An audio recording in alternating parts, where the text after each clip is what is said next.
लोग समझ नहीं पा रहे और सरकारें भी नहीं समझ कि किस लिए कॉमर्स बनाया गया। तो फिर मैं बता दूं, आने वाला जो समय है कॉमर्स, बिल्कुल। आज किसी भी फील्ड को देख लीजिए, चाहे अमेजन को देख लीजिए, फ्लिपकार्ट को देख लीजिए, आप अभी के समय में अगर देखें जोमेटो को देख लीजिए, चाहे ओला को देख लीजिए, उबर को, सब क्या है सर, इंटरप्रेन्योर। साइंस शुरू में ले लिए, हाँ। सब लोग बोल दिया साइंस में तो आप भी साइंस लिए थे? जी हाँ, मार्कम कॉलेज में वाह! एडमिशन साइंस में लिए। एक ही आदमी को मौका मिला कि इंडियन क्रिकेट टीम को लीड कर दिया और आज देश का सबसे बढ़िया कैप्टन बना। राइट। मौका नहीं मिल रहा है। गरीबी में अगर आप पैदा हुए, ये आपकी गलती नहीं, देखिए मरे गरीबी में तो आपने कुछ नहीं। कॉमर्स वाले लोगों को हर जगह पैसा दिला है, बस वो हुनर सीखना है कि कैसे उस पैसे को उठा के अपने पॉकेट में रखें। और आप सफल होइए ना, सफल होने के बाद आप जिससे प्यार करना चाहेंगे करिए, और सारी चीजें क्या दिक्कत है, पहले तुम्हारा पेट नहीं भर पाएगा, और खाली पेट प्यार नहीं होता है। अब नहीं है बोलता है इसका कोई नहीं, मतलब इसके पास कुछ पर्सनालिटी नहीं है। तो आज के समय में नहीं रखना भी समझिए कि आज के समय में बड़ा खराब स्टेटस है। टीचर होना सिर्फ पैसे कमाने का साधन नहीं है, टीचर होना एक जिम्मेवारी। उस दिन आपका जब रील्स बनेगा, दुनिया हंसेगी, तो मेरा टारगेट होता है 3 बजे में एक रिफिल डालेंगे और रात 9 बजे उसको खत्म कर। आप जब पढ़ने आते हैं ना क्लास, तो आप अकेले नहीं आते हैं, उसके पीछे एक और व्यक्ति बैठता है जो आपके पेरेंट्स का उम्मीद है। उस उम्मीद को तोड़िए नहीं।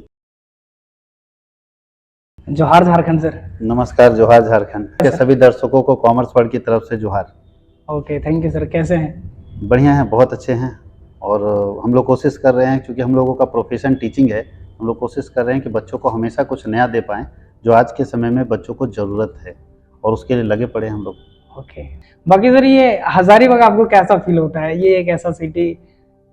देखिए हजारीबाग, हम चतरा, जो कि हमारा जन्मभूमि चतरा जिला में है, और हजारीबाग हमारी कर्म भूमि है।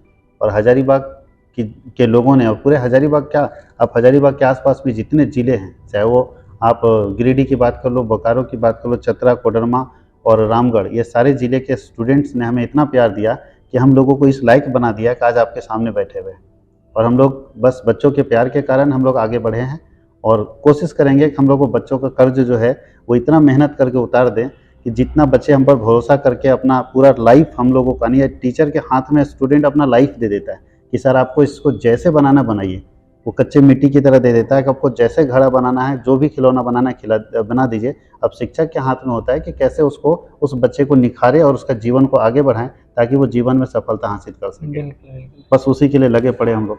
ओके, तो सर थोड़ा हम आगे बढ़ने से पहले अपने व्यूवर्स थोड़ा जानना चाहेंगे, थोड़ा आप अपने बारे में थोड़ा देखिए, बताइए। मेरा नाम तो सतीश कुमार सिंह हुआ, और मेरी प्रारंभिक जो शिक्षा है स्टार्टिंग की, वो गांव में हुई है। और गांव के हम लोग सरकारी स्कूल से पढ़ने वाले, उस समय सरकारी स्कूल में अच्छी पढ़ाई होती थी। अब संजोगवश ऐसा है कि सरकारी स्कूल उस लायक अब नहीं रहा है, पढ़ाई थोड़ी सी अच्छी नहीं हो रही है, इसमें जिसका भी गलती हो, लेकिन हम लोगों के समय में सरकारी स्कूल में अच्छी पढ़ाई होती थी, हम लोग उसी सरकारी स्कूल से पढ़े, उसी व्यवस्था से पढ़े और आगे बढ़ते हैं। हमारी प्रारंभिक शिक्षा गाँव में हुई, फिर हम लोग चौपारण में KBSS हाई स्कूल में पढ़े, जहाँ से 10th का एग्ज़ाम देने के बाद मार्कम कॉलेज ऑफ कॉमर्स में इंटरमीडिएट और ग्रेजुएशन किए, और फिर इसी यूनिवर्सिटी से हमने MCOM किया, B.Ed भी इसी यूनिवर्सिटी के अंडर में किया, और MBA भी इसी यूनिवर्सिटी के अंडर में किया। ये हमारी जर्नी रही है शुरुआत से लेकर अभी तक। ओके, बहुत अच्छी बात। और सर एक्चुअली आप जैसे बताया अभी कि आप चतरा के जन्मभूमि है आपका, और हजारीबाग में आज आपका एक तरह से कहे तो कर्म भूमि है, राइट? जी बिल्कुल। तो ये सफ़र जो है चतरा टू हजारीबाग, और यहाँ पे इतनी बड़ी एम्पायर बिल्डअप करना, ये बहुत स्ट्रगल भरा रहा होगा, रियली। तो सर हम ये जानना चाहेंगे कि हजारीबाग और चतरा जो एरिया है, एजुकेशनल फील्ड से आप जुड़े हुए हैं, तो ये दोनों में क्या डिफरेंस आपको लगता है? हजारीबाग की सस्टेन करता है अपने आप में एजुकेशन के फील्ड में एक बच्चे के लिए, और चतरा में क्या डिफरेंस आपको नजर आता देखिए, है? चतरा के बारे में अगर हम बात करें, तो चूंकि अपना जिला है, बोला नहीं जा सकता, लेकिन चतरा अभी भी, चूंकि माओवाद का ऐसा प्रकोप उस क्षेत्र में है, और भी दो तीन कारण है जिसके कारण उस क्षेत्र के बच्चे पढ़ाई से थोड़ा दूर भाग रहे हैं। और एजुकेशन के मामले में अगर देखें, तो चतरा में, पूरे चतरा जिला में कोई अच्छा एक कॉलेज नहीं है, अगर देखा जाए स्टैंडर्ड परफॉर्मेंस का कॉलेज कि जो बच्चों को निखार सके, उस तरह का कॉलेज है नहीं। तो आज भी बच्चे जो चतरा क्षेत्र के पूरे हैं, वो फिर पढ़ने के लिए हजारीबाग आते हैं।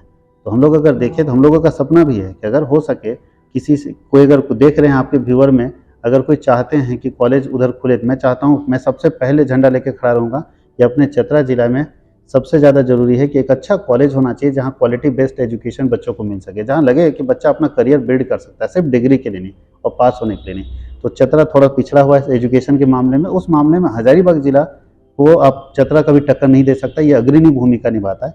और हजारीबाग जिला इसलिए शिक्षा का हब माना जाता है।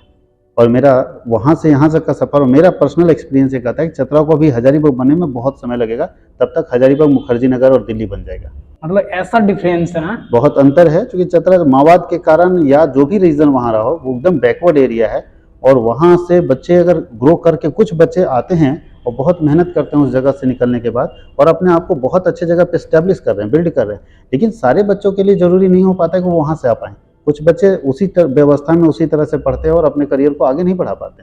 तो बैकवर्ड एरिया आप चतरा को बोल सकते हैं, उतना फॉरवर्ड नहीं है जितना हजारीबाग। अगर हजारीबाग से कंपेयर करें तो हजारीबाग को 10 आउट ऑफ 10 मिलेगा, और चतरा को देखें तो 10 आउट ऑफ 2 मिलेगा, सॉरी 2 आउट ऑफ 10 मिलेगा। ये स्थिति वहाँ इतनी बड़ी डिफरेंस है चतरा और तो हजारीबाग फिर भी ये तो बहुत बड़ी बात कहा जा सकता है कि आप उस एरिया से आते हुए भी आप इस लेवल पे वो भी हैं, तो ये तो बहुत बड़ी नहीं, स्ट्रगल।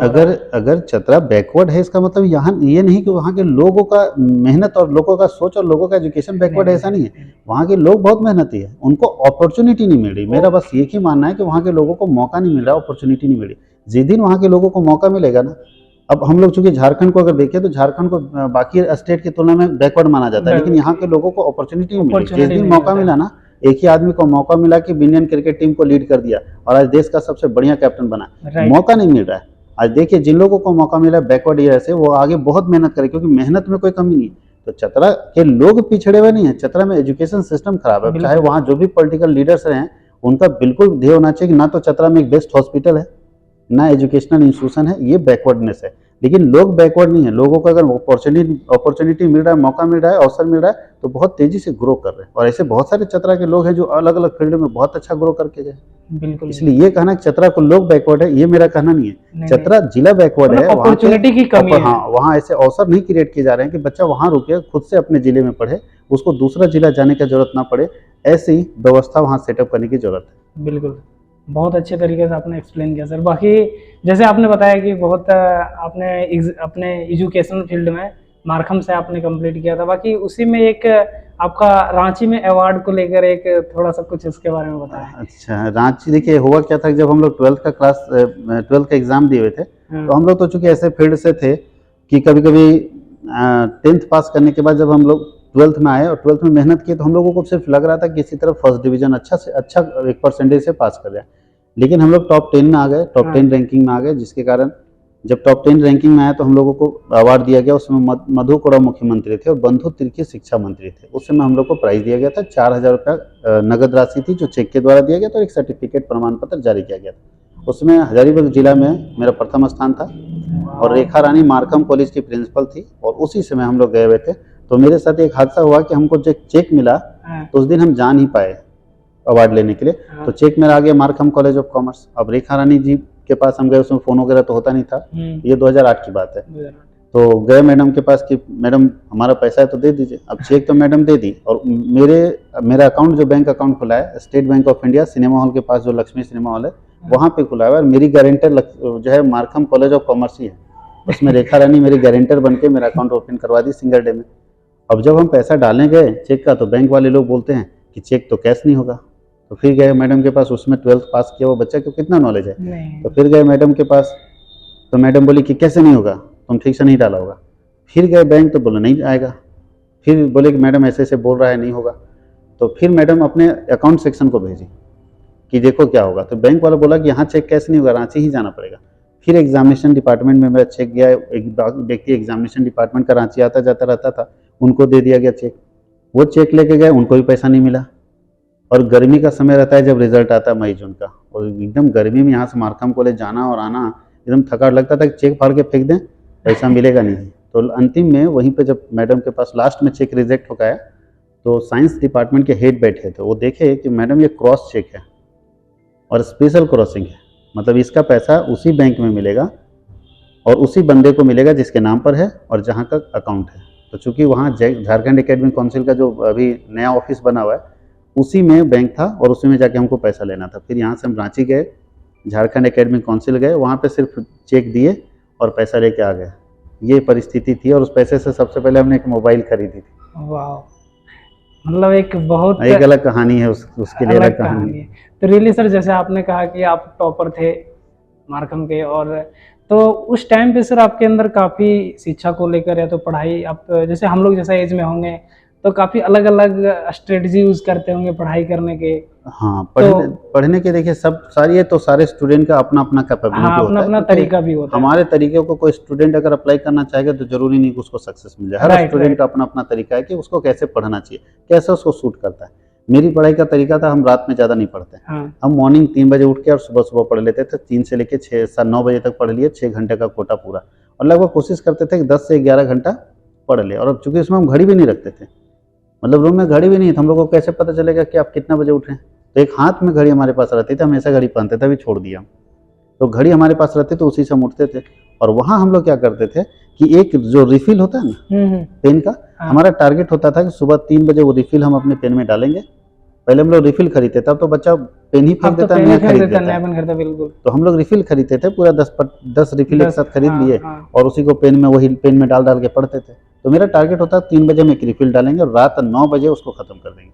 और वही हमारा पढ़ने का रोज का पैटर्न था, रोज एक रिफिल। तो 30 दिन में 30 रिफिल बांध के रखते थे रस्सी से, अगर हो गया कोटा ठीक है, पढ़ाई ठीक चल ये रहा तो है। आपका टाइम मैनेजमेंट का एक हाँ, रूल ये था। सब टाइम मैनेजमेंट का था कि हम हाँ उतना पढ़ पा रहे हैं जितना हमको बिल्कुल। जरूरत है, नीड है। लेकिन चीजों को याद करना एक देख- बहुत बड़ी चैलेंज है आज के समय में स्टूडेंट के लिए। आप हाँ, इस चीज को देखिए एड्रेस कर पा रहे इसके होंगे। लिए कोई भी इस दुनिया में ऐसा टेक्निक नहीं है कि आप एक बार पढ़ेंगे और बातें आपको याद हो जाएगी। बिल्कुल। उसको प्रैक्टिस करना पड़ेगा। और आज के स्टूडेंट को मेरा जो आपके व्यूअर देख रहे हैं, हाँ उनसे मेरे रिक्वेस्ट है कि अगर आप पढ़ रहे हैं तो सिर्फ एक बार पढ़ने से कोई भी चीज़, चाहे मैं हूँ या आप हो या कोई और हो, किसी व्यक्ति को एक बार पढ़ने से कोई चीज़ याद नहीं होती।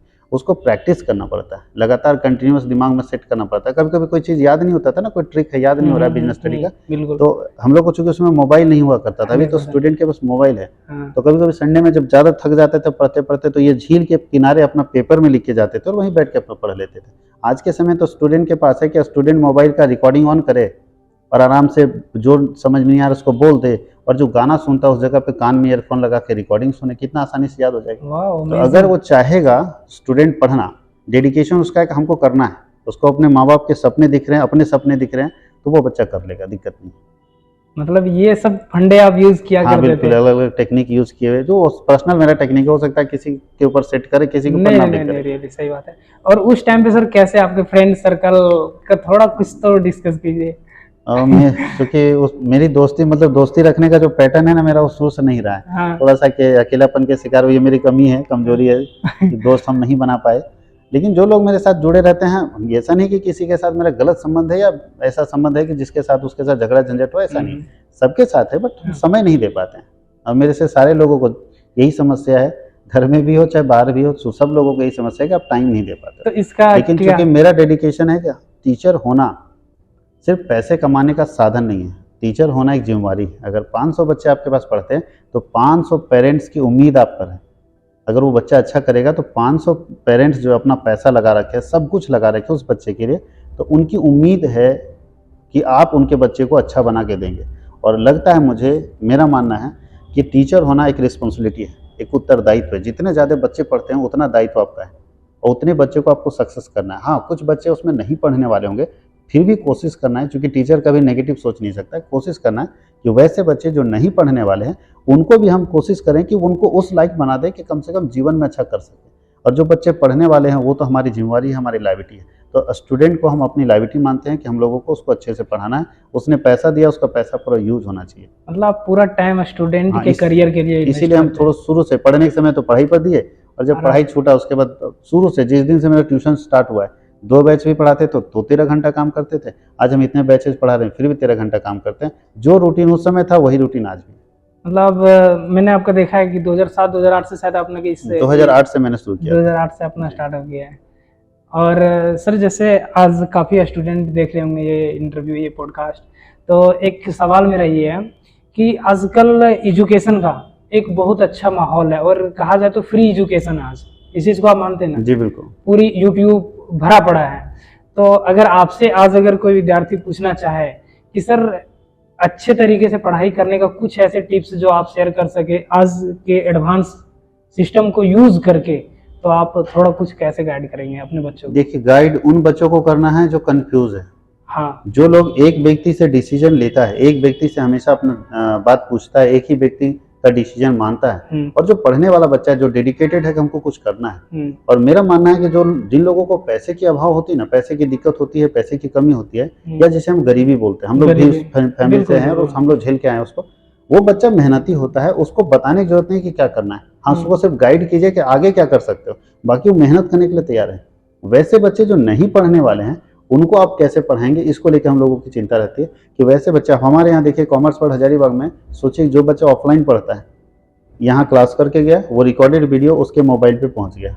अब वो बच्चा दिन रात 24 घंटे यानी 24/7 जब चाहेगा उस वीडियो को देख सकता है, ये मल्टीपल टाइम्स देख सकता है। अगर इतनी सुविधा के बाद भी कोई बच्चा ना पढ़े, तो इसमें कहीं ना कहीं बच्चे की गलती है। और मैं थोड़ा सा एक गलती पेरेंट्स की भी दूंगा, क्योंकि पेरेंट्स अगर बच्चे को कहीं पढ़वा रहे हैं किसी टीचर के पास, तो टीचर का नंबर जरूर मांगिए, टीचर से कनेक्ट रहिए, क्योंकि टीचर से अगर आप कनेक्ट रहेंगे तो बच्चा आपका थोड़ा डरेगा और कम से कम रेगुलर क्लास आएगा। बहुत सारे बच्चे ऐसे हैं जो रेगुलर क्लास नहीं आते, पैसा लेके और उड़ा देते हैं, हम लोगों को बाद में फ़ोन करते हैं कि सर पापा आएंगे तो बचा दीजिएगा। तो क्या बचाएं वैसे बच्चे को, उसका फ्यूचर तो ऐसे बर्बाद हो जाएगा। तो ऐसे बच्चों के लिए चिंता हम लोगों को रहती है कि ऐसे बच्चे जो मेहनत कम कर रहे हैं, उनको कैसे मेहनत कराया जाए, उनको कैसे सही लाइन में लगाया जाए, क्योंकि आज के समय में जिस हिसाब से कॉम्पिटिटिव माहौल है, इतना आसान नहीं रहा अब जॉब लेना, इसलिए उनको मेहनत करना पड़ेगा। और रियली आपने सही बात बताया कि आजकल जिस तरह से माहौल है, बच्चों की जिम्मेदारी है और गार्डियंस की जिम्मेदारी कि उसे प्रोटेक्ट करें। बिल्कुल। और एक चीज़ है सर, ये सोशल मीडिया, आपके काफ़ी रील्स भी देखता हूँ कि आप बच्चों को हमेशा हिदायत देते हैं कि भाई आप लोग सोशल मीडिया पे थोड़ा बच के रहो, रील्स स्पेशली, ये इसके प्रति आप क्या कहना चाहेंगे? हाँ, रील्स के ऊपर बहुत कमेंट हम करते रहते हैं तो क्लास में भी बहुत बच्चों को बोलते हैं, जब भी मजाक करते हैं या डांटते हैं तो रील्स के बारे में बोल देते हैं। देखिए, सब कुछ अच्छा है, सोशल मीडिया का भी एक समय है, सोशल मीडिया का यूज भी कीजिए, देखिए, उससे भी दिमाग खुलता है। ये मानते हैं कि 2014 से पहले जब ये 4G नहीं था, उस समय जो बच्चे का माइंडसेट होता था ना, लिमिटेड होता था, ज्यादा सोच नहीं पाता था। और अब का जो बच्चा है, वो जिसको बोलते हैं ना खुराफाती दिमाग, वो है अभी। तो वो रील्स ही देखने से या सोशल मीडिया से है। ठीक, सोशल मीडिया पर टाइम दीजिए, लेकिन एक रूटीन फिक्स कर दीजिए कि हम इतना से इतना, खाना खाने के बाद 1 घंटा हम सोशल मीडिया देखें, उसके अलावा हमको सोशल मीडिया से कोई मतलब नहीं। रात में 1 घंटा देखिए ना आपके लिए, लेकिन अब उसमें डूब जाना, जैसे होता है ना, कभी कभी कोई लोग थोड़ा शराब पीता है, दिन भर में थोड़ा सा लिया और पी लिया, तो उसकी जिंदगी बहुत अच्छी होती है, उसको कोई शराबी नहीं बोलता है, पूरा मोहल्ला जानता है वो शराब पीता है, लेकिन कोई नहीं बोलता वो शराबी है। लेकिन कोई उसमें डूब जाता है तो उसको लोग बोलता है शराबी हो गया। तो उसी तरह रील्स देखिए, सोशल मीडिया में एक्टिव रहिए, लेकिन उसी में डूब जाना ये पागलपन है और ये अच्छी बात नहीं है। अभी आपको भले बेरोजगारी का एहसास नहीं हो रहा है और आपको नहीं लग रहा है कि आप क्या कर रहे हैं, क्योंकि आपको रील्स, ये गाना और रील्स देखने में जिंदगी बीत रही है तो अच्छा लग रहा है, सब कुछ रंगीन माहौल लग रहा है। लेकिन जिस दिन जिम्मेवारी आएगी घर की, उस दिन आपको सच्चाई पता चलेगा कि रील्स की दुनिया असली दुनिया नहीं है। उस दिन आपका जब रील्स बनेगा और दुनिया हंसेगी तो आप शायद बर्दाश्त नहीं कर पाओगे। रियली ऐसे ही विचार आपके रील्स में भी देखता हूँ, यही जोश रहता है। बाकी सर, ये कॉमर्स वर्ल्ड के बारे में थोड़ा हम बात करेंगे अब, क्योंकि आपकी पढ़ाई बहुत अच्छी रहा और जैसे सब कुछ बढ़िया चल रहा था, ये कॉमर्स वर्ल्ड अचानक आपके माइंड में क्लिक कैसे किया? या तो क्या आप 10th में थे, या एक होता है शिक्षक का ये कनेक्टिविटी कैसे आ गया, स्टूडेंट से शिक्षक की सफर के प्रति कुछ आप थोड़ा बताएं। देखिए, कैसे माइंड में क्लिक किया? टीचिंग तो हम लोग चूंकि पहले से हमारा एक हॉबी टाइप का रहा है। जब हम लोग 10th से पहले भी गांव में रहते थे तो गांव में भी बच्चों को पढ़ाते थे। गांव में भी छोटे छोटे बच्चे आते थे, है ना, कोई पैसा दे देता तो कोई सामान ही दे दिया, तो वहाँ भी बच्चों को पढ़ाते थे। तो चूंकि गरीबी थी, भाई पैसा नहीं तो क्या करे, कहीं ना कहीं किसी को पढ़ाएंगे, तो गरीबी के कारण कोई ना कोई बच्चे को हम शुरू से पढ़ाते रहे। तो जो टीचिंग का कीड़ा है, पढ़ाने का कीड़ा है, उसी समय से जग गया।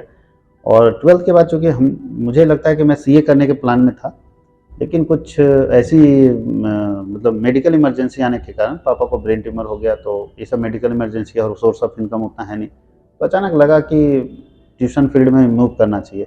तो एक स्टूडेंट जो है हमारे पास, चूँकि हम उसमें टॉप किए हुए थे, तो 5 बच्चे को लेके आ गया कि भैया आप इसको पढ़ा दो।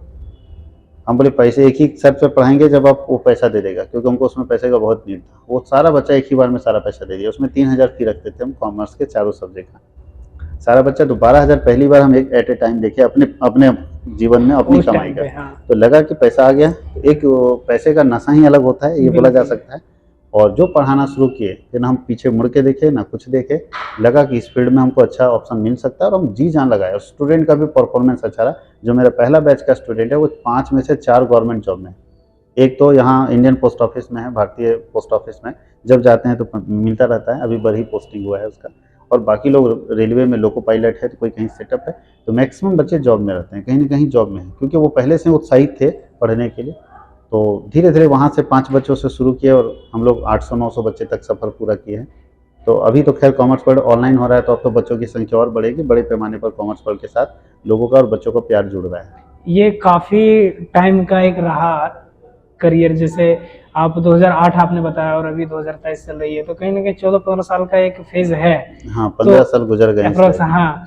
तो इस दरमियान सर एक तरह से ये तो एजुकेशनल फील्ड का एक बिजनेस ही है, तो काफ़ी अप्स एंड डाउन्स को आपको झेलना पड़ा होगा। कुछ ऐसे चीज़ें जो आप शेयर करना चाहें जो रियली आपके साथ ऐसा हुआ हो जो। नहीं, जब से हम लोग स्टार्ट किए ट्यूशन तब से वैसा कोई दिक्कत नहीं हुआ, ऊपर वाले की कृपा बोलिए और स्टूडेंट का प्यार बोलिए। अब मेरा काम तो मेहनत करने का, मैं तो अपना 100% देता हूँ। जब तक मुझे सेटिस्फेक्शन नहीं होता मैं पढ़ाई छोड़ता नहीं और बैच नहीं छोड़ता हूँ। लगता है मुझे सेटिस्फेक्शन हो गया तभी उस बैच को एग्ज़ाम के लिए छोड़ देता हूँ, जाइए आप एग्ज़ाम दीजिए। लेकिन सेटिस्फेक्शन नहीं होता तब तक छोड़ते भी नहीं, और अपने तरफ से पूरा मेहनत करते गए और लोगों का, बच्चों का प्यार हुआ आया कि जब से स्टार्ट किए कंटिन्यूअस हम लोग लगातार, हमारे पास बच्चों की संख्या बढ़ती रही।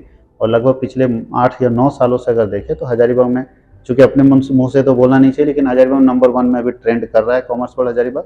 और सबसे ज़्यादा बच्चे हैं, ये सारे लोग मानते हैं। सब लोग हम ही को बोलते तब मुझे लगता है कि सही बोल रहे हैं।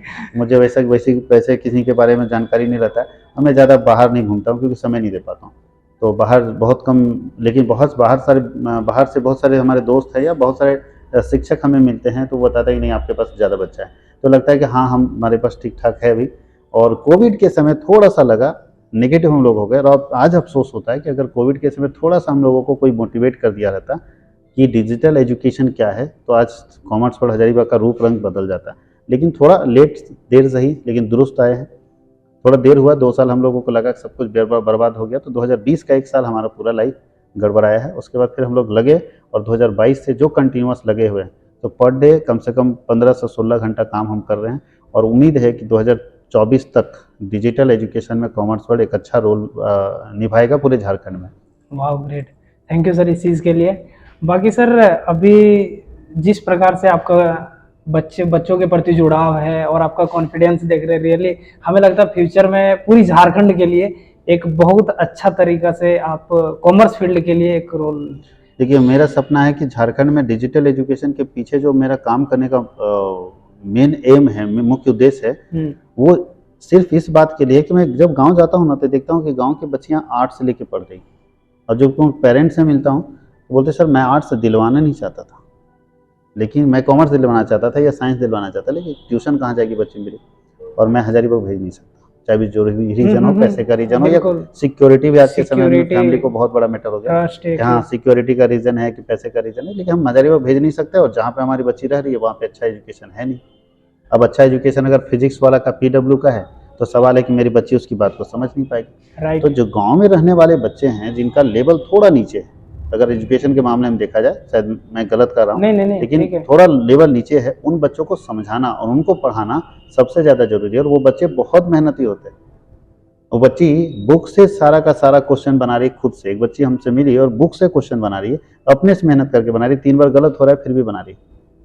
हमें देख के लगा कि नहीं, ऐसा है कि गांव के जो बच्चे हैं और गांव की जो बच्चियां, खास करके बेटी जो है, उनको पढ़ाना जरूरी है, क्योंकि वो पढ़ेगी तो पूरे परिवार को शिक्षित कर देगी। उनको पढ़ाना जरूरी है, और उनकी पढ़ाई ना रुके, जिसके लिए कॉमर्स वर्ल्ड हजारीबाग उनके घर तक पहुंचेगा कि आपको यहाँ आने की जरूरत नहीं, हजारीबाग आप तक पहुंच जाएगा। तो इसलिए उन बच्चों को कॉमर्स वर्ल्ड हजारीबाग आने की जरूरत नहीं है, कॉमर्स वर्ल्ड हजारीबाग उनके घर तक पहुंच जाएगा, उनके मोबाइल तक पहुंच जाएगा। 24x7 रहेगा, 24 घंटे 7 दिन उनके साथ रहेगा। जब पढ़ना है तब पढ़िए। और इसी बात को लेके मेरे अंदर एक जज्बा आया, मोटिवेशन आया, और लगे हुए हम लोग कि हम इस क्रांति को लेकर जरूर आएंगे झारखंड में। सफलता असफलता जीवन के अंग हैं, उतार चढ़ाव जीवन में आता रहता है।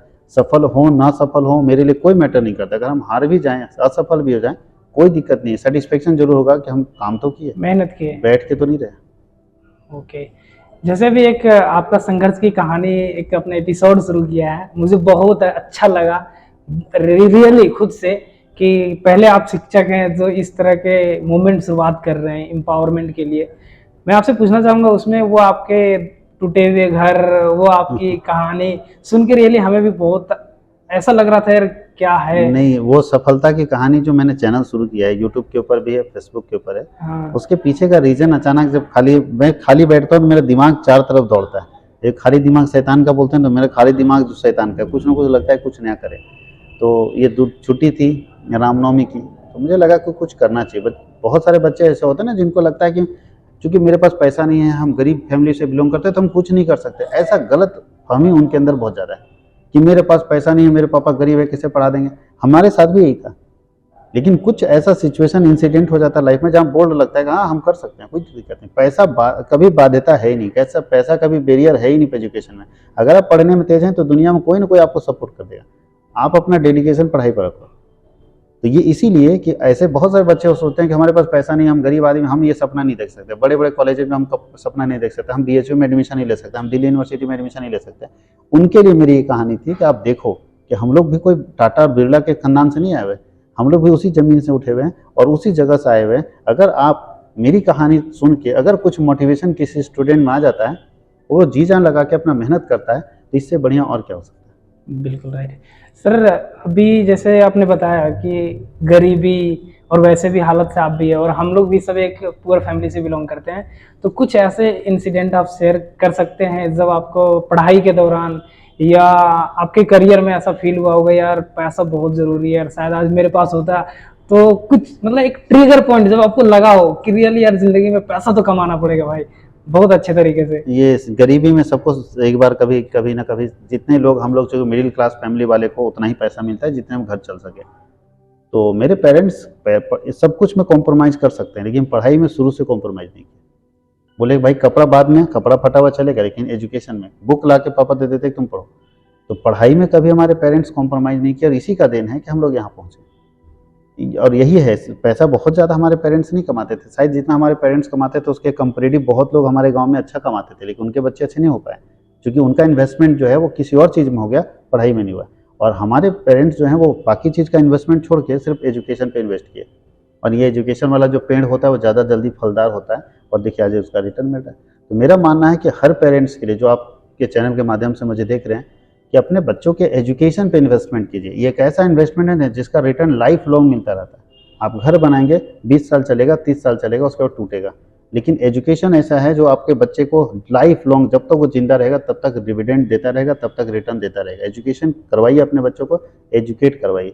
और यही एक रहा कि शुरू से पैसे की कभी दिक्कत पढ़ाई के सिलसिले में रही तो, लेकिन उस लेवल की नहीं। मेरे पेरेंट्स ने जितना हो सका वो अपना 100% दिए, हम उनके लिए अंदर कहीं कोई कमी नहीं रही, अपना 100% दिए, और इसी का हम लोगों को कभी वैसा कमी भी नहीं खला। हाँ, थोड़ा दिक्कत तो था पैसे का। कभी दोस्त यार को देखते होंगे वो? नहीं, हम कभी चूंकि इसीलिए घूमते नहीं थे, बाहर घूमते नहीं थे, अपने घर में पैक रहो, ना बाहर घूमना है, ना हम किसी दोस्त को देखेंगे। बहुत सारे रईस दोस्त हमारे थे जिनके पास पैसे अच्छे खासे थे, और उनका होता था कि 2500 रुपया 5 दिन में निकल गया, और हम लोग को 1500 रुपये में महीना गुजर जाता था। तो इसलिए बाहर घूमना नहीं, आदत नहीं, आज भी बाहर घूमने का आदत नहीं है, क्योंकि वो एक आदत बन जाता है, उसको आप बदल नहीं सकते। तो मैं जैसा इंसान हूँ आज भी वही हूँ, अब बदलने वाला नहीं हूँ, क्योंकि मैंने गरीबी का एकदम अंतिम स्तर देखा है। तो मुझे पता है कि आज भी मैं उसी तरीके से जीना चाहता हूँ, क्योंकि अपना गरीबी का जो मंजर है ना, उसको जीने में मज़ा आता है, कॉन्फिडेंस आता है, मोटिवेशन आता है कि नहीं, ये लाइफ बदलना होगा। और तब आदमी को लगता है कि लाइफ बदलना होगा, क्योंकि अगर इस तरह से जीवन जिएंगे तो फिर वही कहलाएंगे, जैसे हमारे पेरेंट्स इतना मेहनत करने के बाद भी कुछ नहीं हासिल कर पाए, तो हम भी वही फील्ड में रह जाएंगे। तो मेरा मानना है, बिल गेट्स का भी कहना है कि अगर गरीबी में, या किसी विद्वान का, बहुत सारे विद्वानों का कहना होता है कि गरीबी में अगर आप पैदा हुए, ये आपकी गलती नहीं, लेकिन मरे गरीबी में तो आपने कुछ नहीं किया। इसलिए अपना 100% देना चाहिए सब लोगों को। यानी कि गरीबी एक बहुत बड़ा अभिशाप भी है हर एक इंसान? नहीं, मेरा मानना है गरीबी अभिशाप नहीं है। अगर आपके अंदर जुनून है, हाँ। और अच्छे लोगों के संपर्क में है, हाँ। तो गरीबी समझिए आज के समय में एक ऐसी संजीवनी बूटी है जिसको सूंघ के आप दहाड़ सकते हैं। आपके पास सब कुछ करने का मौका मिलेगा, क्योंकि गरीब आदमी शर्माता नहीं, डरता नहीं। गरीब आदमी को कुछ भी दे दीजिए, वो कहीं भी, आप हम और आप रेस्टोरेंट में अगर जाएंगे, आज हमारे पास मान लीजिए पैसा हो गया, हमें किसी के सामने हाथ फैलाने में डर लगेगा, कुछ बोलने में डर लगेगा। गरीब आदमी कभी शर्माता नहीं, उसको जरूरत है तो मांग लेता है। मेरा मानना है कि गरीब आदमी जुनून वाला होता है, जुनूनी होता है, मेहनती होता है, सिर्फ उसको एक सही रास्ता दिखाने की जरूरत है। तो अगर कोई आपके साथ भी कोई ऐसा मिलता है, तो मेरे साथ जो भी व्यक्ति मिलता है, मैं उस सबको कोऑपरेट करता हूँ, क्योंकि मैं जिस जगह से आया हूँ मुझे मालूम है कि वो बंदा क्या सोच रहा है सामने वाला। तो जो कभी मिलता है उस व्यक्ति को कोऑपरेट कीजिए, पैसा मत दीजिए, मदद कीजिए, वो खुद आगे उठेगा। क्योंकि पैसा देने से वो जो है क्या बोल सकते हैं, आलसी हो जाएगा। तो उसको पैसा नहीं दीजिए, उसको मौका दीजिए, अपॉर्चुनिटी दीजिए, वो आगे बढ़ सके। ओके। अब सर थोड़ा हम झारखंड में, चूंकि ये कॉमर्स फील्ड के बारे में थोड़ा डिस्कस करेंगे, क्योंकि अब कॉमर्स से आपका बहुत अच्छा लगाव है और तकरीबन एजुकेशन फील्ड में। तो जब हम लोग क्लास 10th कंप्लीट करते हैं तो काफ़ी लोगों को सजेशंस मिलती है, बेटा तू क्या करेगा, साइंस, आर्ट्स, कॉमर्स। काफ़ी ऐसे कॉमर्स ट्यूटर हैं जो सोशल मीडिया पे, उनके काफ़ी लेक्चर्स मैंने देखा, वो स्पष्ट काफ़ी ऐसे शिक्षक भी हैं जो कहते हैं यार कॉमर्स में कुछ रखा नहीं है। ऐसा वीडियोस हैं और काफ़ी कॉमर्स वाले शिक्षक हैं जो उसके अगेंस्ट हैं कि यार ऐसा तो नहीं होना चाहिए। तो और काफ़ी स्टूडेंट भी है जिसको ये पता ही नहीं है कि कॉमर्स भी एक स्ट्रीम है जहाँ पे एक बहुत बड़ी और एक बहुत अच्छा करियर प्रोफेशनल बिल्डअप किया जा सकता है, जो रियली हमको भी नहीं पहले पता था। जब हम उसके रिसर्च करने लगे तो हमको पता चला भाई इतना बेस्ट करियर है इसमें जो दूसरे फील्ड में तो नहीं है। तो इसके प्रति आप थोड़ा अपने स्टूडेंट को या तो मेरे चैनल से जो भी देखे उनको थोड़ा बताइए कि आखिर क्या बेस्ट करियर हो सकता है। देखिए, अगर कोई टीचर जो हाँ। कॉमर्स के हैं, हाँ। अगर ये बात बोल रहे हैं कि कॉमर्स में कोई करियर नहीं है, तो मेरा मानना है वो कॉमर्स को अच्छे से जान नहीं पाए। हाँ। कहीं ना कहीं जानकारी की कमी है, उनको कॉमर्स क्या है पता नहीं। हाँ। स्टूडेंट बोलता है, नहीं उसे नहीं, भी कॉमर्स के टीचर नहीं है सर। कॉमर्स के टीचर ये बता रहे हैं कि साइंस के शिक्षक वगैरह ऐसे उन लोग के ऊपर कहते हैं। अच्छा, साइंस के टीचर ही बोलते हैं, तो हाँ। फिर तो वही है बात होगी कि साइंस के टीचर को कॉमर्स के बारे में नहीं पता। हाँ क्योंकि उनको सिर्फ यही दिखता है ना, जब से जन्म लिए थे दो ही चीज दिखता है, साइंस और आर्ट्स। बिल्कुल उनको सर। कभी कॉमर्स दिखा ही नहीं। तो जब हाँ। कॉमर्स को जान जो व्यक्ति किसी को जानेगा नहीं उसके बारे में बुरा ही ना बोलेगा। हाँ तो 100%। सिंपल बात है। तो वैसे लोगों की बात सुननी नहीं है, क्योंकि जो हाँ। साइंस का बंदा है।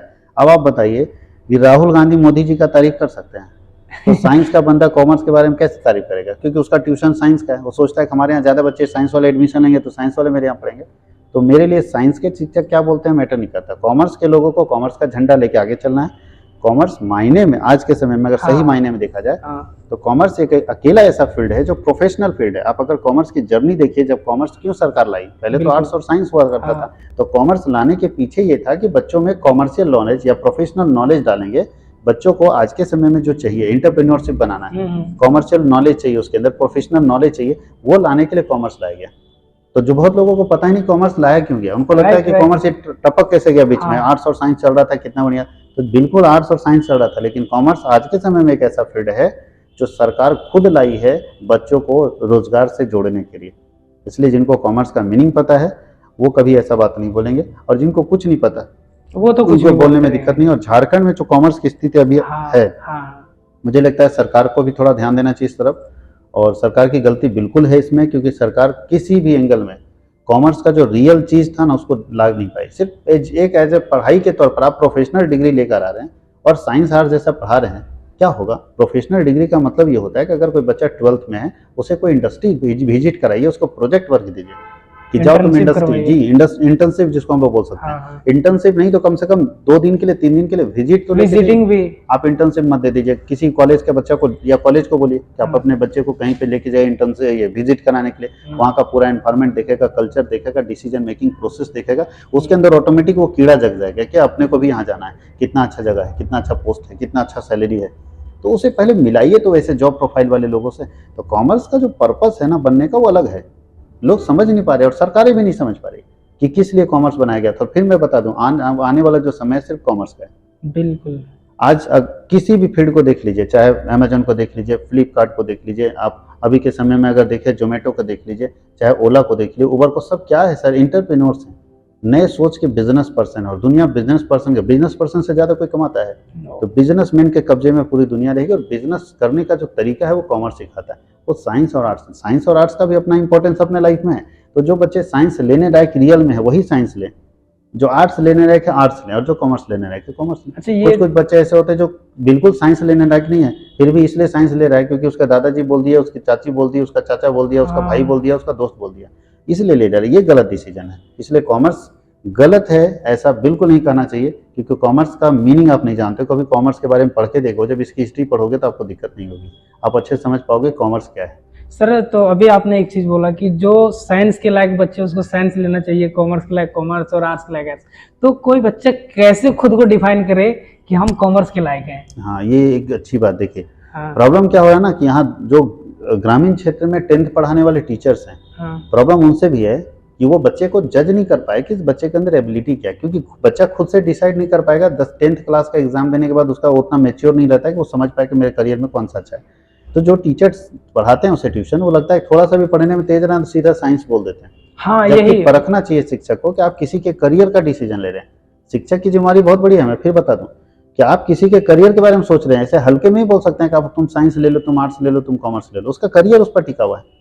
आप गलत डिसीजन देंगे, गलत रास्ता को बता देंगे तो वो आदमी गलत जगह पे चला जाएगा। आपका काम सही रास्ता बताना है। अब सोचिए कि चौराहे पर आप खड़े हैं और 3 रास्ते वहां से जाते हैं और कोई उधर से राहगीर आता है और पूछता है कि भैया हमको यहाँ जाना है। आप अगर एक गलत रास्ता बताएंगे, उसका समय बर्बाद होगा, पैसा बर्बाद होगा, मेहनत ज़्यादा जाएगा और मंजिल तक पहुंच नहीं पाएगा।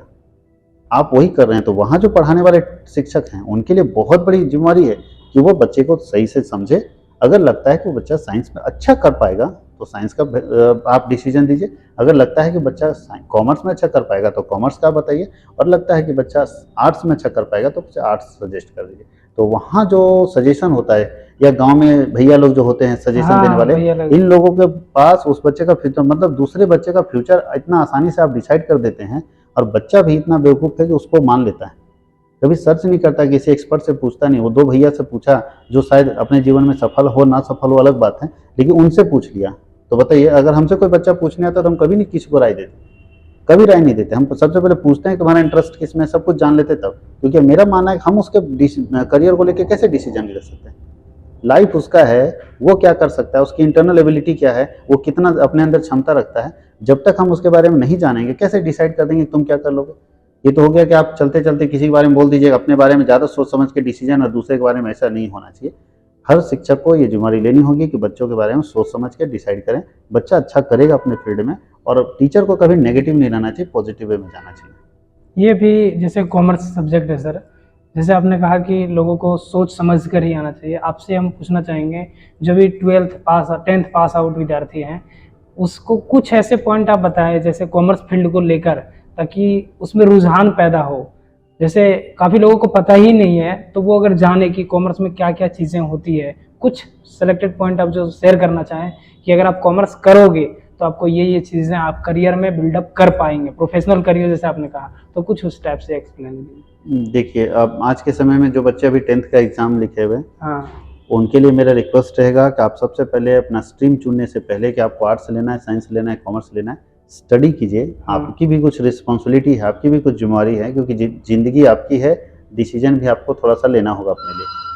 लेकिन मेरा उन बच्चों से एक रिक्वेस्ट है, सारे बच्चों से, कि आप डिसीजन लेने से पहले ये देख लेना कि आपकी एबिलिटी साइंस के लायक है या नहीं। आप साइंस के हर एलिमेंट्स को समझ पाते कि नहीं समझ पाते। अगर आपको साइंस या मैथमेटिक्स में मन नहीं लगता है और अच्छे मार्क्स आना, देखिए आज के समय में मार्क्स आना ये डिसाइड कभी नहीं कर सकता कि आप क्या सब्जेक्ट में एक्सपर्ट हो। बिल्कुल, ये बहुत अच्छी आपको बात खुद से बताई। सोचना होगा कि क्या हम अगर अपने आत्मा से पूछे, अपने मन से पूछे कि ये चीज़ हमारे लिए ठीक फिट बैठेगा, हम इसमें अपना लाइफ करियर या करियर डिफाइन कर पाएंगे, डिज़ाइन कर पाएंगे, अच्छा कर पाएंगे।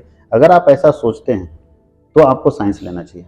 और अगर आपको मन से लगता है कि मेरे लिए से बस की बात नहीं, ये नहीं, मार्क्स आज के समय जो मार्क्स एक स्टैंडर्ड बना दिया गया ना कि 90 प्लस मतलब साइंस, ये गलत है भाई। आप चोरी करके, चीटिंग करके या किसी तरह से एमसीक्यू से लेता है। एमसीक्यू अभी एग्जाम में एमसीक्यू का हो रहा है, हाँ, बगल वाले से भी पूछ लेके एमसीक्यू मार दिया। मार्क्स आना मैटर नहीं करता है, मैटर करता है आपके अंदर कितनी एबिलिटी है, कितनी योग्यता है, कितनी क्षमता है, वो खुद आप जज कर सकते हैं। जैसे मुझे लगता है कि मैं अच्छा डांस नहीं कर सकता तो मैं नहीं कर सकता। राइट। मुझे मालूम है कि मेरे अंदर क्या एबिलिटी है, मुझे पता है कि मैं इस पत्थर पर नहीं चढ़ सकता, नहीं चढ़ पाऊंगा। तो उसी तरह से हर व्यक्ति को अपने क्षमताओं के बारे में जानकारी होना चाहिए ना। आपको अपना क्वालिटी पता ही नहीं है तो आप कैसे डिसाइड करोगे। इसलिए चलिए, टीचर और बाकी लोग मार्गदर्शन कर सकते हैं, लेकिन आपको अपनी क्षमता के बारे में पता होना चाहिए कि आप किस लायक हो। आपको आर्ट्स चाहिए, कॉमर्स चाहिए या साइंस चाहिए। आप जब कॉमर्स का चुनाव किए थे तो आप क्या चीजें देखे थे कॉमर्स में जो आपको लगा था कि रियली यार जाना चाहिए कॉमर्स की ओर, क्योंकि आपके पास भी एक बहुत बड़ा ये एक बहुत बड़ी कमी है ग्रामीण क्षेत्रों में कॉमर्स को लेके, क्योंकि हम लोग 2008 में थे, उसमें तो कॉमर्स कोई हमारे गांव में कॉमर्स भी नहीं पढ़ा हुआ था। बताइए अब उस पहला कैंडिडेट या हो सकता है उससे पहले 1-2 लोग पढ़े होंगे, मेरी जानकारी में नहीं है। तो कॉमर्स, चूंकि हम लोगों को भी वही चीज जो 10th वाले टीचर बताए कि हम लोगों को भी 10th वाले टीचर बताए कि तुम साइंस लेने लायक है। हाँ। और बच्चा उसमें घमंड में ऐसा रहता है ना कि उसको लगता है कि दुनिया तो मेरी मुट्ठी में, कल हम डॉक्टर बन गए। और साइंस ऐसा लगता है एक पावरफुल सब्जेक्ट है जो 10th में बताया जाता है। प्रेस्टीज गांव में बढ़ता है, हाँ, साइंस उसका लेके value, पढ़ता बेटा है, साइंस का लड़का आर्ट्स है। वाले को थोड़ा वैल्यू कम मिलता है। हाँ, ये भी चीजें तो जो लोगों ये- को थोड़ा टच करता हाँ, है। थोड़ा टच करता है। तो वो दिक्कत था, हम साइंस शुरू में ले लिए। हाँ, सब लोग बोल दिया साइंस में तो आप भी साइंस लिए थे? जी हाँ, मार्कम कॉलेज में वाह। एडमिशन साइंस में लिए। और जब हम 1-2 क्लास किए तो हमको लगा कि मेरे लायक नहीं है। हम एक क्लास में जज कर लिए कि मेरे लायक नहीं है। वाह। हम अपना डिसीजन बहुत परफेक्ट लेते हैं कि अगर हम कमजोर है तो जिसको बुरा लगता है कि पूरा गांव क्या बोलेगा, मोहल्ला क्या बोलेगा, लोग क्या बोलेंगे, रिश्तेदार क्या बोलेंगे, साइंस नहीं सका तो आर्ट कॉमर्स में आ गया, तो भैया जिसको बोलना है मत देखो हमको, हाँ हमसे मत बात करो। बिल्कुल अब मान लीजिए हमारा चेहरा खराब लगता है तो सीधा बोलते हैं हम बच्चों को भी कि जिसको चेहरा मेरा खराब लगता है मत देखो। सही हम बात। चेहरा नहीं बदल सकते हैं। सही तो बात। भैया हमारा अगर लाइफ है तो हम डिसाइड करेंगे। तो हमको लगा कि मेरा साइंस मेरे पल्ले नहीं पड़ेगा। हम इसमें पल्ले नहीं पड़ेगा मतलब ऐसा नहीं कि नहीं समझ में आ रहा था, समझ में आ रहा था, लेकिन हमको लगा मेरा करियर इसमें नहीं बन सकता। मतलब इंटरेस्ट नहीं जग रहा हमको था इंटरेस्ट नहीं जग रहा था, वो पढ़ने का जो अंदर से कीड़ा वो जग नहीं रहा था। तो हमको लगा कि हमारा स्ट्रीम चेंज होगा। फिर हम कॉमर्स की तरफ चेंज हो गए। तो रेखा रानी उसी समय थी, वो बोली भी थी चेंज करते समय कि तुमको टॉप करना पड़ेगा। हाँ। और संजोग देखिए ऊपर वाले का कि हम टॉप भी कर गए और उसी समय चेंज हुआ और फिर हम कॉमर्स फील्ड में आ गए। तो एक सिर्फ हमको लगता है कि 15 दिन हम साइंस के स्टूडेंट रहे, फिर कॉमर्स के स्टूडेंट बन गए। वाह बहुत बढ़िया। मतलब कि आप भी कहीं ना कहीं हाँ, वो उसके उस चीज शिकार के हुए शिकार हैं। हुए हैं। उसके शिकार हम भी हुए हैं। उसके लेकिन खुशी की बात ये कि आपने अपनी इच्छा को समझा, तो मतलब समय समय हाँ। रहते मैंने अपना डिसीजन चेंज कर लिया डिसीजन चेंज किया। और ये सही काम कर लिया। बहुत अच्छी चीज़ है। तो दोस्त आप लोग भी इस चीज़ को समझो। और सर जैसे अभी आप बता रहे थे कि एक विद्यार्थी को इस तरीके से चुनाव करना चाहिए, तो मेरा एक ये सवाल है कि 10th के विद्यार्थी को ये पता नहीं है कि कॉमर्स में क्या क्या करियर बिल्ड हो सकता है। तो कुछ ऐसे जैसे अब जैसे एग्जाम्पल के लिए साइंस लेते हैं तो साइंस का सीधा मतलब भाई डॉक्टर बनना है साइंस ले लेते हैं, इंजीनियर बनना है साइंस ले लेने, मतलब एक छोटा मतलब समझ रहे मेरी बात भावना। उसी प्रकार से अगर कॉमर्स में कोई बंदा जाना चाहे, कॉमर्स का करियर बिल्डिंग बहुत हाँ। सारा है। कॉमर्स के फील्ड में आपके पास पूरा बैंकिंग का सेक्टर आज के देखिए, आज के समय में जितने गवर्नमेंट जॉब है ना, हाँ सब में कॉमर्स का ही तो काम है। हाँ आप एसएससी का एग्जाम निकालो तो जाके बनोगे, कॉमर्स का ही काम करोगे। हाँ कोई एग्जाम निकाल लीजिए, करना तो कॉमर्स से रिलेटेड ही काम है। हाँ क्योंकि कोई केमिकल रिएक्शन के लिए नहीं वहां बना रहा है। जो एसएससी मान लीजिए अगर सचिवालय में नौकरी मिलती है, करना तो उसका कलर का काम, अकाउंटिंग का काम है। हाँ। तो वहां कोई केमिकल रिएक्शन तो नहीं करना या फिजिक्स का काम तो नहीं करना, आप इंजीनियर तो नहीं बने, टूल हाँ। बनाना नहीं ना आपको। नहीं। सचिवालय में नौकरी हो, एसएससी का नौकरी हो, चाहे किसी भी एग्जामिनेशन, बैंकिंग में जाते हैं आप, कोई भी एग्जामिनेशन में आप जाते हैं, कोई भी एग्जामिनेशन आप निकाल लेते हैं, कहीं भी जॉब करते हैं, तो करना तो कॉमर्स का ही काम है। तो कॉमर्स का फील्ड ही मत पूछिए। कॉमर्स का फील्ड अभी कम से कम 20,000 मतलब अपॉर्चुनिटी नए क्रिएट हुए हैं कॉमर्स में। 20,000 जगह है जहाँ पे आप जॉब कर सकते हैं अभी के समय में, जब हम लोग 4G के ज़माने में जी रहे हैं। क्योंकि 20,000 ये 4G जो है ना, 20,000 नए नए जॉब क्रिएट करके दे रहा है कॉमर्शियल फील्ड में। आज आप शेयर मार्केट के, स्टॉक एक्सचेंज के एक्सपर्ट बन सकते हैं, बताइए। आप हाँ। सिक्योरिटी मार्केट में डील कर सकते हैं, आप सिक्योरिटी एडवाइजर बन सकते हैं, फंड मैनेजर बन सकते हैं, फंड एक्सपर्ट बन सकते हैं, फंड एनालिसिस का काम से कर सकते हैं। बट करिएगा और पढ़िएगा, समझिएगा तब ना। ये फील्ड इतना पैसे वाला है कि आप सोच ही नहीं सकते। सोचिए ना, छोटा छोटा अगर एप्लीकेशन चला रहा है, छोटे छोटे ऑफिस चला के लोग फंड मैनेज कर रहा है आपका, मतलब आपके पैसे को वही मैनेज कर रहा है। आज सहारा क्या किया, वही किया, फंड मैनेजमेंट का काम शुरू किया। फेल हो गया अलग इशू है, लेकिन फंड मैनेजमेंट से ही आगे बढ़ा। तो बहुत सारे आज जॉब अपॉर्चुनिटी है लोगों के पास, बस ज़रूरत है एक अच्छे स्किल का, एक अच्छे हुनर का। मैं बार बार अपने क्लास में बोलता हूँ बच्चों को कि कॉमर्स वाले लोगों को हर जगह पैसा दिख रहा है, बस वो हुनर सीखना है कि कैसे उस पैसे को उठा के अपने पॉकेट में रखा जाए। एक जैसे कॉमर्स करने के बाद लोगों का माइंड एक बहुत बड़े फील्ड की ओर दौड़ता है, वो है सीए। आप इसके बारे में क्या थोड़ा बताना चाहेंगे? सीए देखिए तीन ऑप्शंस होते हैं, या तो सीए आप चले जाइए, हाँ। या तो सीएमए कीजिए, या तो सीएस कीजिए, कंपनी सेक्रेटरी। हाँ तीनों ऑप्शन आपके पास होता है। बिल्कुल बच्चे को अपना करियर डिसाइड करने का हक है। हर बच्चे को ये चेक करना चाहिए कि अगर मेरे अंदर एबिलिटी और जुनून है, एबिलिटी कम जुनून अगर है कि हम कर पाएंगे, तो उसे सेलेक्ट करना चाहिए। और ये बहुत जबरदस्त फील्ड है आज के समय में, एकदम प्रोफेशनल लाइफ है। और अगर आप इसमें सक्सेस एक बार कर गए तो फिर आपको कहीं दिक्कत नहीं होगा। लेकिन शुरू में हार्ड वर्क एकदम करना पड़ेगा, क्योंकि आईएएस से भी टफ एग्जाम सीए, सीएमए और सीएस का होता है। ये तीनों एक ही लेवल का है क्या? हाँ, तीनों एक ही लेवल का, थोड़े थोड़े पावर्स के डिफरेंसेस हैं। ऑडिट का पावर किसी को ज्यादा रहता है, किसी को कम रहता है। किनको ज्यादा रहता है? थोड़ा सीए को ज्यादा रहता है, सबसे ज्यादा ऑडिट का पावर सीए को रहता है। और सीए चूंकि मैन्युफैक्चरिंग कंपनी का भी और ट्रेडिंग कंपनी दोनों का ऑडिट कर लेता था पहले। हाँ। अब स्पेशली मैन्युफैक्चरिंग कंपनी के ऑडिट के लिए सीएमए लाया गया है। सीएमए हाँ, और सीएस? सीएस को कंपनी का सेक्रेटरी, इसको बोल सकते हैं लीगल एडवाइजर है। वो लीगल पहले एडवाइजर लीगल एडवाइजर का काम वकील साहब करते थे। अब कंपनी को सरकार इंस्ट्रक्शन दी है कि हर कंपनी को एक अपना सेपरेट सीएस रखना होगा, जो उसको लीगली एडवाइस करेगा कि कंपनी सही काम करे कि नहीं करे। क्योंकि मालिक को लॉ का जानकारी पूरा रहेगा नहीं। बिल्कुल नहीं। तो अगर कोई काम कर रहे हैं, ऐसा ना हो कि कोई लॉ जो है मिसयूज हो जाए। और जिसके कारण केस हो जाए मेरे ऊपर, केस तो हो वो जाए। डिसाइड करेगा सीएस कि आप कोई भी काम कर रहे हो वो लीगल है या नहीं, वो सीएस का काम है।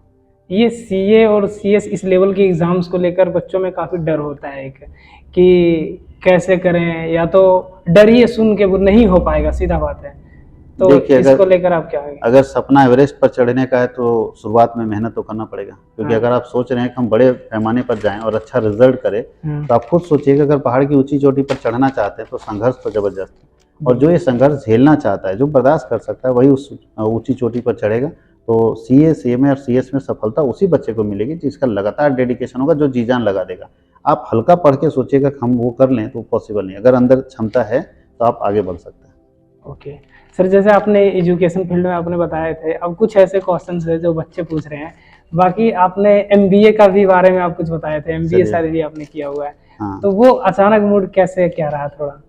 देखिए, मेरा मानना है कि अगर कोई शिक्षक हैं, टीचर हैं, हाँ। तो एक लिमिटेड नॉलेज उनके पास रहेगा और वो टीचिंग करते रहेंगे। तो हमारे पास तो बीएड की भी डिग्री है, एमकॉम भी मैंने कर रखा है, बीकॉम तो है ही मेरे पास, क्योंकि एमकॉम है। हाँ।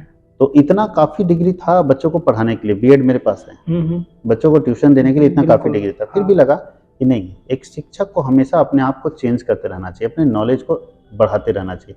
जो टीचर अपने नॉलेज में प्रोसेस नहीं करेगा, नॉलेज को पढ़ाएगा नहीं, नॉलेज को उस लायक नहीं बनाएगा, आने वाले समय में उसके लिए दिक्कत होगा। तो इसीलिए मेरा मानना है कि हर व्यक्ति को अपने ज्ञान को हमेशा बढ़ाते रहना, जिसको बोलते हैं वैल्यू एडिशन, वैल्यू एडिशन, हमेशा अपने वैल्यू को ऐड करते रहना खुद के चाहिए। ऊपर खर्च आज करते कुछ रहना लोग ऐसे हमारे देश में हैं जो अपने वैल्यू को ऐड किए और नीचे लोअर लेवल से ऊपर पहुंच गए। चाहिए। तो वैल्यू एडिशन लाइफ में हमेशा होना चाहिए, और मेरा मानना है कि हमेशा होते रहना चाहिए। इसलिए मैंने एमबीए किया, और 2020 में मेरा एमबीए कंप्लीट भी हुआ कोविड के समय। 2 साल से मैं कुछ नहीं, लेकिन फिर भी मैं टीचिंग प्रोफेशन में नए नए कोर्सेज लेकर आ रहा हूँ। जैसे अभी पीजीटी और टीजीटी झारखंड जो है जेएसएससी, उसकी तैयारी मैं करवा रहा हूँ, और ज़बरदस्त इसमें भी आपको नोट्स सबको दे रहा हूँ, क्योंकि झारखंड में कहीं भी एमसीक्यू नहीं मिलता है ट्यूशन में। मैं हाँ। 4000 एमसीक्यू का टारगेट रखा हूँ, 4000 एमसीक्यू विथ आंसर हम बच्चों को दे दें। तो ये भी मैं नया एक काम कर रहा हूँ। तो समझिए कि नया एजुकेशन सिस्टम हम डेवलप कर रहे हैं इसमें। बाकी पूछा गया था एक सवाल में कि आपने एमबीए छोड़कर कोचिंग वगैरह स्टार्टअप, इसके लिए बारे में कुछ? नहीं, कोचिंग तो मैं पहले चला रहा था। बिल्कुल पहले कोचिंग से तो 2008 से ही मेरा चल रहा था, और कोचिंग करते हुए चूंकि एमबीए करने का मेरा पर्पस कभी जॉब नहीं था, जॉब नहीं था। मुझे लगा कि मेरे अपने अंदर स्किल जो है ना उसको थोड़ा इम्प्रूव किया जाए, क्योंकि एक बिल्कुल। स्किल में आप रहेंगे तो एक ही जैसा है। जैसे होता है कि एक नॉलेज आप फिक्स कर दे, हम इतना ही पढ़े, हाँ। तो आप जब भी एग्जाम्पल दोगे या जब भी कुछ करोगे तो इतना ही तक आप दे पाओगे। आपके और अंदर थोड़ा सा की अगर नॉलेज का लेवल बढ़ेगा तो आपका कॉन्फिडेंस बढ़ेगा, आपका अंडरस्टैंडिंग भी बढ़ेगा। आपका अंडरस्टैंडिंग बढ़ेगा, आपका कम्युनिकेशन स्किल बढ़ेगा, आप हाँ। लोगों को आसानी से समझा पाएंगे। हाँ। तो मुझे लगता है कि वैल्यू एडिशन जरूरी है, हर शिक्षक को करना चाहिए, और मैं अपना वैल्यू एडिशन करने के लिए एमबीए किया, और मुझे जॉब का कोई फिक्स नहीं था। तो भाई, जिसको आपको ऐसा लग रहा था सर ने क्लियर कर दिया। बाकी सर, आजकल के विद्यार्थी और आजकल जैसे आप कहें कि फ्री एजुकेशन का सिस्टम है आज के समय में, यूट्यूब है, दुनिया है, तो आप स्टूडेंट्स के साथ आपका कनेक्टिविटी 15 ईयर्स से है, तो क्या आपको लगता है इतने दिनों का अनुभव से कि स्टूडेंट का क्या हैबिट्स है? काफ़ी चीज़ें आपने बोला कि 13 से 15 घंटा आपका वर्क टाइम होता है बच्चों के साथ, तो आपको उनके क्वालिटीज़, डिमेरिट, मेरिट सब पता चल ही जाता होगा कि आज से शुरुआती दिन में बच्चे के क्या बिहेवियर होता था और आज के बच्चों में क्या बिहेवियर चेंजेस होते जा रहे हैं, क्या उनके थॉट्स है, क्या उनके माइंडसेट बदलता जा रहा है। तो ये आपको कुछ बदलाव दिख रहा है नहीं 15 साल पहले और अब? बदलाव तो आप सब देख रहे हैं, समाज में इतना तेजी से बदल रहा है, बदलाव तो हो रहा है। हो रहा है। पुराने समय के स्टूडेंट, अब देखिए दोनों मेरिट डिमेरिट समय के हिसाब से चलता है। पुराने समय के स्टूडेंट थोड़ा आज्ञाकारी होते थे, हाँ। तब तक ये दिक्कत था कि उनका शार्प माइंड कम होता था। सर आज वाले बच्चे बदमाश होते हैं तो शार्प माइंड भी होता है, तो इसलिए पॉजिटिव नेगेटिव है। हाँ। हम लोगों को समय के हिसाब से चलना पड़ेगा, समय को तो हम बदल नहीं सकते, और आज के बच्चे से आप ये उम्मीद नहीं कर सकते हैं कि वो 2008 और 2009 के बच्चों जैसे आपसे बिहेव करें, हाँ। और कभी हम चाहते भी नहीं। हाँ। इसलिए हम अपने स्टूडेंट्स हमेशा फ्रेंडली रहते हैं। ठीक है, जो भी प्रॉब्लम है वो बताएगा। आज के समय में जो बच्चा चाहता है वही हो, लेकिन एक कम से कम जो टीचर और स्टूडेंट का रिस्पेक्ट है वो बना रहे, और उसके लिए कभी कभी मेरे से डांट भी किसी को लग जाती है, ज़बरदस्त डांट लगती है, और मैं बर्दाश्त नहीं कर सकता, क्योंकि भाई हम चाहते हैं कि हमारा और स्टूडेंट का रिलेशन बस रहे। हंसी मजाक थोड़ा मोड़ा चल गया, लेकिन स्टूडेंट और टीचर का जो रिलेशन है वो बिल्ड होना चाहिए। उससे क्या होता है कि स्टूडेंट मेरी बात को सुनेगा, समझेगा और फॉलो करेगा। अब काफ़ी ऐसे शिक्षक हाँ, होंगे जो इस पॉडकास्ट को देख रहे होंगे, आपने 15 साल से अपने रिलेशन बिल्डअप किए करके रखे हैं एक बहुत अच्छे तरह से, कुछ ऐसी चीज़ें शेयर करना चाहेंगे कैसे आप ये रिलेशन इतना बेहतर से बिल्डअप कर पाते हैं जो। देखिए, सबसे बड़ा चीज़ है कम्युनिकेशन। आप अपना टीचिंग स्किल सुधार के रखिए। जो मैं आपका टीचिंग टेक्निक है, टीचिंग स्किल है, हाँ वो हाँ। एकदम ज़बरदस्त करके रखना चाहिए। दूसरा है कि बच्चों के साथ कभी वैसा कम्युनिकेट ना करें कि बच्चा को लगने लगे तो अपना आदमी है। बहुत सारे शिक्षक हैं कि क्लास में, चूँकि सबका अपना-अपना बिहेवियर है, मैं किसी के बारे में कमेंट नहीं कर सकता। लेकिन मुझे लगता है, मेरा मानना है कि अगर स्टूडेंट के साथ ज़्यादा फ्रेंडली आप हो रहे हैं, हम्म। ज़्यादा इनफॉर्मल होइएगा, ये डेंजरस हो जाएगा। तब फॉर्मली स्टूडेंट को जो प्रॉब्लम है, हम एक-एक स्टूडेंट का प्रॉब्लम सुनते हैं, एक-एक स्टूडेंट को प्रॉब्लम को सॉर्ट आउट करते हैं, लेकिन फॉर्मल तरीके से। कभी इनफॉर्मल होने की कोशिश नहीं करते। इनफॉर्मल हम लोगों को भी लगता है कि इनफॉर्मल हो जाए, लेकिन अपने अंदर पेशेंस रखना होगा। अगर टीचिंग प्रोफेशन में आए तो हम लोग हमेशा फॉर्मल रहते हैं। जो बच्चे का प्रॉब्लम है उसको सुनेंगे, सॉर्ट आउट करेंगे, लेकिन बच्चे की तरह हम बिहेव नहीं कर सकते। मतलब एक बैरियर बना के रखते बिल्कुल, हैं। वो रखना ही चाहिए सब शिक्षक को, अगर अपनी गरिमा बचानी है तो। वाह, और यही चीज़ काफ़ी लोग नहीं कर पाते हैं। बाकी सर काफ़ी ऐसे शिक्षक हैं जो हज़ारीबाग है तो बाहर के भी देखते हैं आजकल एजुकेशन के फील्ड में भाई अच्छा कंसंट्रेशन बनाने के लिए बच्चों को पढ़ाने के लिए डबल मीनिंग का यूज़ करते हैं। ये मेरे हिसाब से एजुकेशन में नहीं होना चाहिए। मेरा मानना है कि एजुकेशन फील्ड में आप बच्चों को शिक्षित कर रहे हैं, किस तरह की शिक्षा आप बच्चों को दे रहे हैं। और मेरा मानना है कि आज के समय में जो सोशल मीडिया है और ये जो हम लोग हाँ ओटीटी प्लेटफॉर्म जो बोलते हैं, ये हाँ सब हाँ बंद होना चाहिए। हमारे समाज में इसका बहिष्कार होना चाहिए। जिस तरह की शिक्षा प्रणाली के बारे में हम लोग सोच रहे हैं, ये मुझे नहीं लगता है कि इससे वो हासिल हो पाएगी। और पेरेंट्स को भी स्पेशली अपने बच्चों को इसके बारे में गाइड करना चाहिए, एजुकेट करना चाहिए कि देखो ये गलत चीज़ है। क्योंकि बच्चों को लगने लगता है ना कि शुरू से, जैसे आप किसी घर में किसी बच्चे को आप भोजपुरी गाना सुना दो, हम्म, तो हमेशा अगर घर में बजता रहता है तो उसको लगता है गलत नहीं है, ये सही है। ये सही है जब हमारे बिल्कुल। पेरेंट्स सुन रहे हैं तो ये सही बात है। और आने वाले समय में ऐसा गाना उस सुना देगा आपको कि आपको खुद सुनने में शर्म लगेगा। तो क्यों हम ऐसा करें? कोशिश करेंगे कि बच्चे, हाँ, भोजपुरी गाने सुनिए, उसमें अच्छे गाने हैं, सुनिए, लेकिन कोशिश करना चाहिए कि गुड बिहेवियर अपने साथ रखें और हमेशा मेंटेन करने की कोशिश करना चाहिए। होना नहीं होना तो बात की चीज़ है। हो सकता है कि हम लोग समझा रहे हैं, हमारे बच्चे उसको फॉलो ना करें, हो सकता है, हाँ हाँ हाँ। लेकिन वो अलग इश्यू है। लेकिन हम लोग कोशिश तो करें, प्रयास तो करें। अगर प्रयास करेंगे, होना नहीं होना अलग चीज़ है।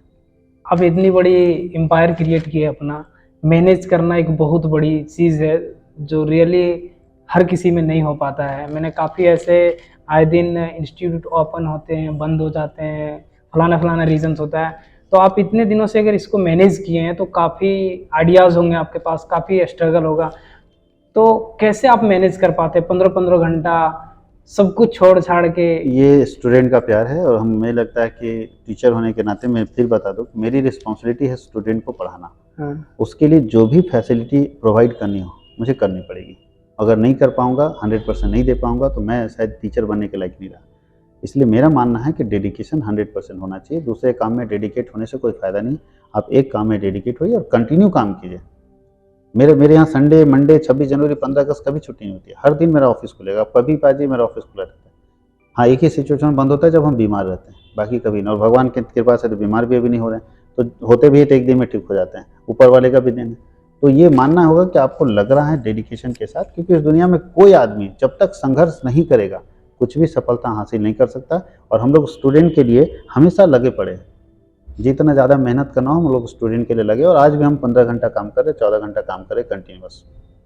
ओके सर, लास्ट में आप अपने बच्चों से क्या कहना चाहेंगे? कुछ एक चीज़ें जो आप बताना चाहेंगे रियली जो काफ़ी। जो हमारे स्टूडेंट है वो हाँ, तो रोज मेरे से सुनते रहते हैं। बाकी जो फिर व्यूअर भी हैं, पूरी। हाँ, जो व्यूज़ देख रहे हैं, हाँ जो भी व्यूअर हैं आपके, मैं सारे अगर स्टूडेंट हैं तो मैं उनसे रिक्वेस्ट करना चाहूँगा कि अपने लाइफ के लिए सोचिए। कम से कम सुबह का 10 मिनट बैठ के सोचिए कि आप लाइफ में क्या कर रहे हैं। और जो डिसीजन आप ले रहे हैं, जो काम कर रहे हैं, अगर उससे लगता है सफलता मिल जाएगी तो आप लगे रहिए। और लगता है कि इससे सफलता नहीं मिल पाएगी तो आपको चेंज करने की ज़रूरत है अपना डिसीजन, क्योंकि गलत डिसीजन आपको बर्बाद कर देगा। दूसरी बात है, मैं उन स्टूडेंट से ये भी कहना चाहूँगा कि आप जब पढ़ने आते हैं ना क्लास, तो आप अकेले नहीं आते हैं। उसके पीछे एक और व्यक्ति बैठता है जो आपके पेरेंट्स का उम्मीद है। उस उम्मीद को तोड़िए नहीं। आप सोचिए कि आपके पेरेंट्स कितना मेहनत करके पैसा देते हैं, और अगर पैसे का मिसयूज़ हो रहा है, आप फेल हो जाओ मैटर नहीं करता, लेकिन आप 100% मेहनत करके फेल हो जाओ, कोई दिक्कत नहीं, मैं सबसे पहले शाबाशी दूँगा। लेकिन आप कुछ ना करो और तब फेल हो जाओ और पेरेंट्स का पैसा बर्बाद करो, ये आपकी गलती है। और इस गलती को आप, अभी तो मज़ा आ रहा है झेलने में, लेकिन आने वाले समय में जब आपको एहसास होगा कि आप गलत कर रहे थे, उसमें कोई आपके साथ रोने वाला नहीं होगा। और अगर आप पेरेंट्स हैं तो थोड़ा सिंसियर होइए अपने बच्चे को लेके, क्योंकि मेरा मानना है कि पैसा आपको कार दे सकती है, लेकिन शिक्षा आपको संस्कार देगी। तो आपके वाह। बच्चे अगर पढ़ेंगे तो अच्छा अच्छा होगा, आपका जो पैसा है वो भी सेफ रहेगा। नहीं तो आप पैसा कमा के जितना रख लीजिए, अगर बच्चा नहीं पढ़ेगा ना तो वो बर्बाद करने में टाइम लगेगा, क्योंकि गलत आदतें उसे वो पकड़ लेगा, चाहे वो ड्रग्स का हो चाहे शराब पीने को, बाकी सारी गलत आदतें उसके अंदर ऑटोमेटिक आ जाएगी, क्योंकि पैसा सबको बर्दाश्त कर नहीं सकता है। पैसे का जो गर्मी है ना वो सब बर्दाश्त नहीं कर सकता, इसलिए शिक्षा दीजिए, एजुकेशन रहेगा तो पैसे की गर्मी बर्दाश्त कर लेगा, वो समझ पाएगा कि हाँ पैसे का रियलिटी क्या है। इसलिए एजुकेट कीजिए अपने बच्चों को, और सबसे ज़्यादा एजुकेशन पे फोकस कीजिए। और सिर्फ ये नहीं कि हज़ारीबाग भेज दिए और महीने का 5,000 भेज रहे हैं, ये आपकी जिम्मेदारी, ऐसा नहीं है। आप अपने बच्चे को मॉनिटर कीजिए कि बच्चा क्या कर रहा है, ट्यूशन जा रहा है कि नहीं जा रहा है, कॉलेजेस कर रहा है कि नहीं कर रहा है, कॉलेज का परफॉर्मेंस कैसा है, ट्यूशन का परफॉर्मेंस कैसा है, ये सब भी चेक करने की कोशिश कीजिए। अपने लाइफ में जो सबसे, जिसको बोलता है हीरा, ये यही है, सबसे बड़ा पूंजी आपका बच्चा है। और अगर आप उसके बारे में सिंसियर नहीं तो समझिए आप लापरवाही कर रहे हैं, और बाद में शायद इसका खामियाजा आपको भुगतना पड़ेगा। वाह सर, एक चीज और है कि जब हम रियली पहली बार आपसे मिले थे, आपका जैसे एक शब्द आपने बोला कार और संस्कार, आपका संस्कार रियली में बहुत टच किया। अब ये थोड़ा आप बताएं, क्योंकि काफी विद्यार्थी आपके बिहेवियर, आपके गुडविल जो हैं, इन चीजों को लेकर काफी दीवाने हैं एक तरह से, कि सर बहुत मस्त हैं, अच्छे तरीके से हैंडल करते हैं कोई भी प्रॉब्लम हो, या एक अच्छा कम्युनिकेशन जो आपने कहा। तो ये एजुकेशन से बाहर की चीजें हैं सर, जो रियली ना कहीं पढ़ने को मिलता है ना सीखने को मिलता है। ये रियली हमें लगता है कि पेरेंट्स टू पेरेंट्स कन्वर्ट होने वाली चीजें हैं सब। तो ये इतना शालीनता आप कैसे खुद को मेंटेन कर पाते हैं? मैं बस शुरू से जैसे रहे वैसे रह रहे हैं, और कुछ खास नहीं इसमें।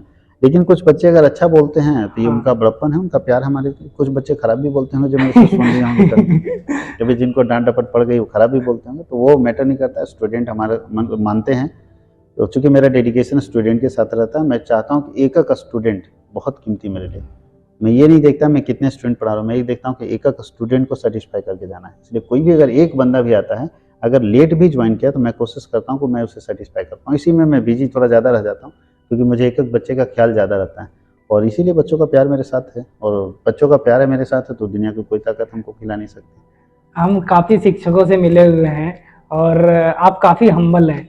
ये मेरा पर्सनल सवाल है आपसे कि आप ये कि ऐसे कैसे खुद को मेंटेन कर पाते हैं आजकल के ऐसे डेली लाइफ में? हर एक दिन काफी चैलेंजेस आते हैं, कुछ प्रॉब्लम हुआ और इतनी बड़ी एम्पायर को बिल्डअप करना, हर एक दिन छोटे छोटे प्रॉब्लम्स क्रिएट होते रहते हैं, तो खुद को इतना स्टेबल हम्बल कैसे रख पाते देखिए, हैं?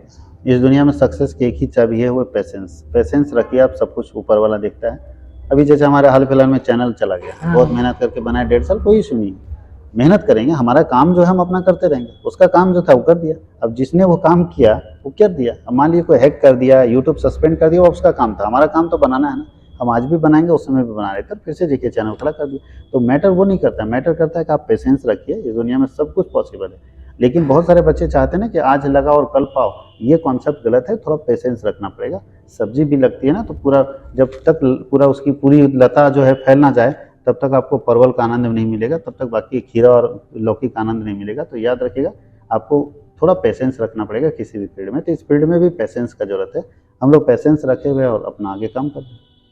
आजकल जो स्पेशली हजारीबाग के रहने वाले लोग हैं, या तो हजारीबाग के जो स्टूडेंट्स पढ़ाई करते हैं बाहर अदर अदर डिस्ट्रिक्ट से आते हैं, मैक्सिमम तो अदर ही डिस्ट्रिक्ट से आते हैं, तो आजकल स्टूडेंटों के बीच में एक अलग तरह का फॉर्म चलता आ रहा है, क्या ना, वो थोड़ा अलग सवाल है, जो कि कह सकते हैं डिस्ट्रैक्शन अलग फील्ड में, जैसे सोशल मीडिया एक हो गया, दूसरा drugs, alcohol, third thing is love affairs वगैरह।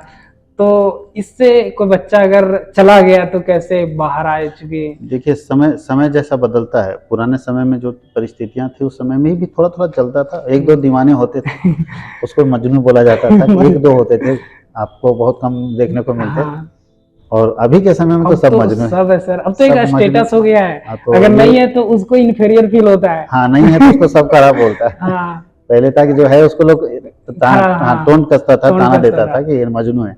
अब नहीं है, बोलता है इसका कोई नहीं, मतलब इसके पास कुछ पर्सनालिटी नहीं हाँ। है। तो आज के समय में नहीं रखना भी समझिए कि आज के समय में बड़ा खराब स्टेटस है वो।